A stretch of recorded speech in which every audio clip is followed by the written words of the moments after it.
Okay, this is very cool. The disciples said to Jesus, "Teach us to pray." And I love the humility of that, because first it admits that we don't really know how to pray.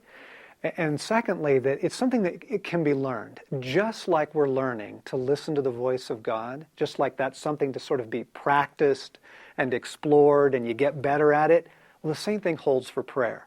I think many people have been discouraged by prayer and by their own prayer life because it doesn't seem to work. You know, they pray about something and they don't see any results, and they come to terrible conclusions, like God isn't listening, or, I'm a spiritual idiot, or just, prayer doesn't really work. But James says, no.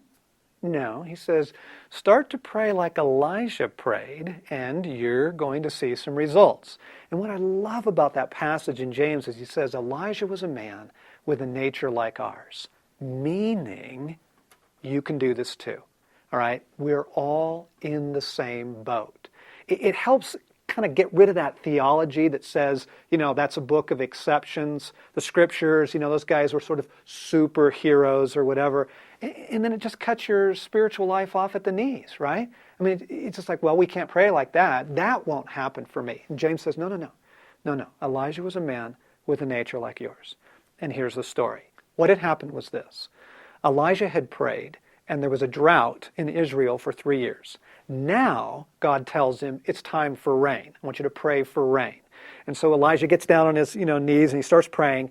And then he says to his servant, go look. And the servant, kind of runs to the edge and he looks off in the east and he says, no, there's nothing there. And so Elijah goes at it again. And he tells his servant, go look. He does it 7 times. I love that because Elijah's, he's just sort of getting warmed up. And he's not giving up. He's staying with it. He's pushing through. Now it takes this mighty man of God 7 times. All right? And on the 7th time, the servant comes back and says, yeah, there's a little tiny rain cloud, on the horizon. And Elijah says, great, we're good to go. And, off they go in the story. And a monsoon comes in. We can learn to pray like that. We can learn to stick with it, to persevere and see results like that. And I could have filled Walking with God with 100 other stories of how we're learning to pray. And here's the key.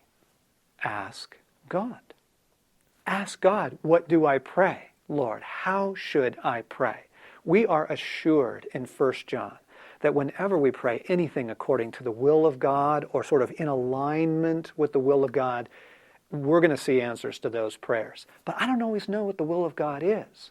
And so the thing that's changed my prayer life more than anything else is as I've learned to listen to the voice of God on other issues, what I've started to do is to listen to the voice of God in my prayer life. I don't just jump in and start, whacking away at it and trying to make a difference.